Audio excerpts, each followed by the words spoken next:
Hymns of Struggle, Book 2, Wonders of Heresy, Chapter 5, In the Presence of Monsters. Show hospitality to one another without grumbling. 1 Peter 4:9. It was so strange how she was playing the role of hostess in this world Sammy led her to. They sat across each other at the small table, each with a small cup of water in front of them. God knows how relieved she was earlier to find that at least one of the 3 faucets in the bathroom supplied clean water. At least, by purely visual standards. However, it was not a shared delight. Sort of like offering a hamburger to a vegetarian, it seemed, because he hadn't touched it once. You require things I don't. I recall that much. At the time this fact was revealed, the exhaustion of arguing, and, well, entirely giving up her fate, had whisked away critical thinking.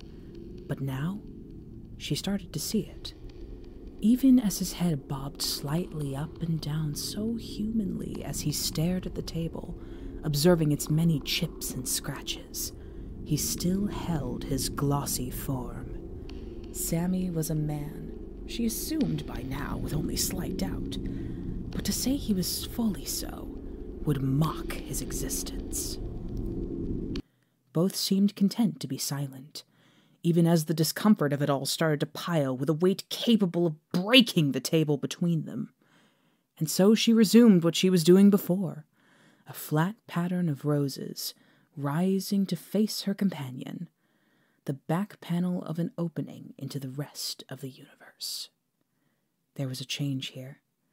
She glanced up from her phone once she saw in her peripheral that he sharply raised his whole body upward. Like a pulley, it made her heart sink. Sammy? She didn't know what to say. He just seemed eternally anxious, agonized. She selfishly wished it didn't make her feel the same way.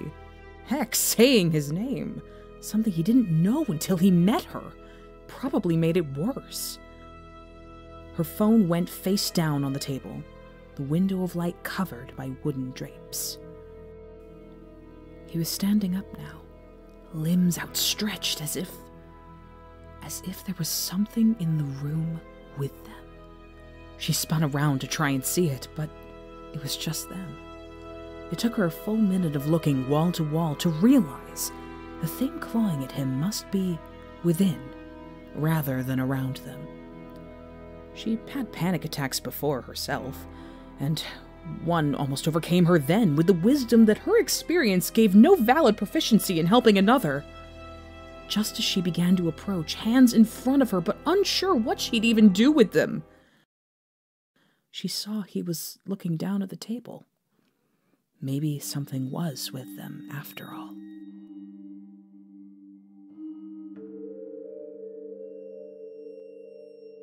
My sheep!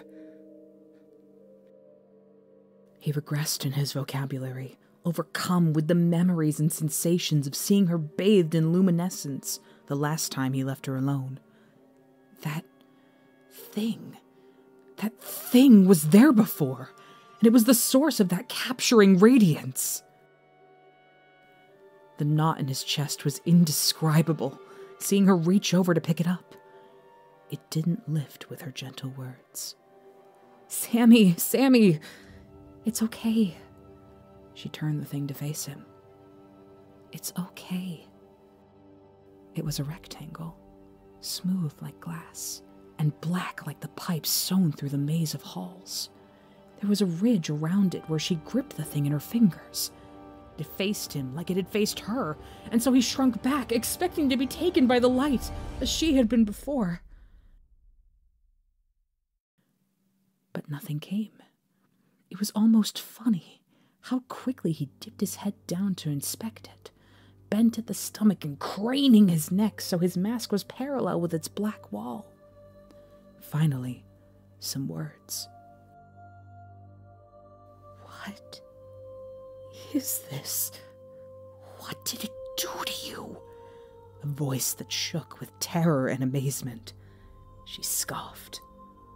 What? His chin tilted upward to look at her, but the angle was sharp enough that she could see his mouth through the hole of his mask, how it gaped and quivered. It enveloped you, my sheep. I saw! For once, he didn't have words to describe the unnatural visions of the studio. Little did he know that it was because this was not of the studio at all. But she started to grasp that in his place.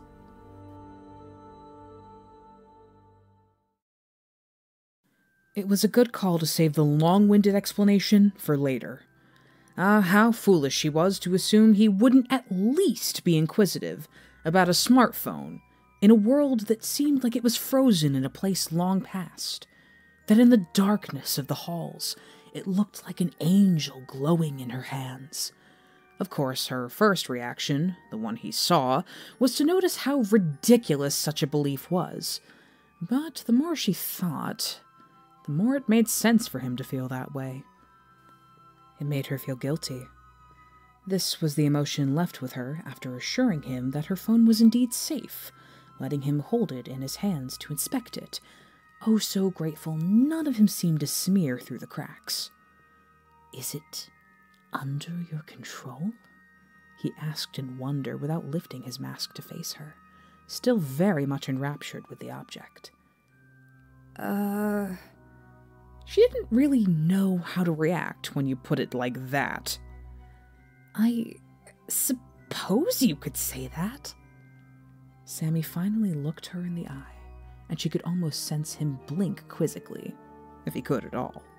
And then, right in front of her, he pinched a corner of the phone to dangle it between the tips of his thumb and index finger. That made her frown and worry, but when he started to lightly toss it in the air, was certainly much worse to watch. "Hey!" He was so startled that his catch faltered, and his arms swung fruitlessly as a clunk came from their feet. The forearms that failed their purpose stayed still in front of him, crossed, and his waist stayed hunched towards the ground. His head, however, began to lift with an agonizingly slow curve. Sammy stared at her in total silence. Now it was her turn to recoil back, suddenly remembering who this was in front of her. Sure, maybe things had gotten better. That kind of happens when you have no one else. But she still very much remembered the animosity. She was so hypnotized in flashbacks of the past day or two that she didn't perceive what he was doing until it was in front of her nose. "I am deeply sorry, my friend. Forgive my childishness," he murmured quietly, seeming to ache with embarrassment. The phone delicately lay onto his palms as he cradled it momentarily, and then hesitantly offered it to her. She'd be lying if she tried to say that the way he held her stuff was totally normal. It's fine," the woman said in a low voice as she took her pink phone back. "I overreacted, for sure. No worries." They were both so taken aback by the flinch of their hands touching once again that neither of them noticed it was a shared experience. Awkward yet again, as seemed to be their way. The woman decided it was her responsibility in this particular situation, as she was the most recent aggressor. She exhaled, lips slightly puckered with reluctance. Maybe it wasn't the best time, but they finally appeared to have an opportunity for some long-awaited discussion. Let's sit down, Sammy." She pulled her lower lip in between her rows of teeth in contemplation briefly before addressing the lingering problem. "Is it all right that I call you Sammy, by the way?" He didn't say anything, but his body language was once again mastering the art of communication without conscious attempt, tilting slightly downward in clear admission. He wasn't sure. Honestly, she couldn't blame him. "You, can decide in the future. I'm guessing it's all It's all a lot right now. A lot to think about. There was temptation to include that she was experiencing the exact same thing, plausibly worse. But for sure, Sammy was fucked up in every way imaginable. The same vindictive sentiment of her tough times reminded her that he surely had them too. Partially, if not fully, because of her as of late. Relief soaked her skin when he finally nodded, saying in a haunted drawl in that icy voice of his, "I have experienced much revelation since we've met." The man of shadow looked down at his arms. He was always fixated on them from the second they met. At first it was perplexing to her, a sign of instability. But now, it seemed to be an action of remorse. Sammy had to recognize his monstrous nature day after day, and so he would never cease to be enraptured by this gruesome reality. The presence of flesh and blood tore him apart, extinguishing the patience he maintained for years of merely waiting for his salvation, transmuting his distress at her sight into unbearable yearning. The woman was so unsure now of his nature and origins, but at least now there might be a reason the bathroom mirrors seemed to show him a ghost. He continued before she could ascend fully into the revelation of what his body did to him. "Time may be the only remedy Bendy will grant his prophet, no matter what works I perform in his name." The woman nodded too in agreement, although the mention of his lord was enough to curdle alleviation into dismay. Finally, they once again sat across each other, not with the readiness, but the awareness of the demons they had to face.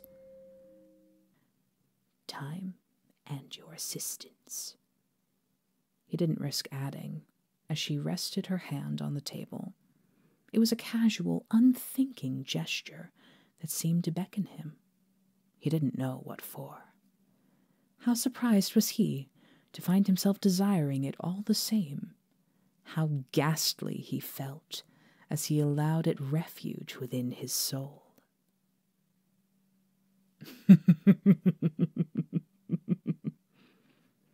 How ghastly indeed.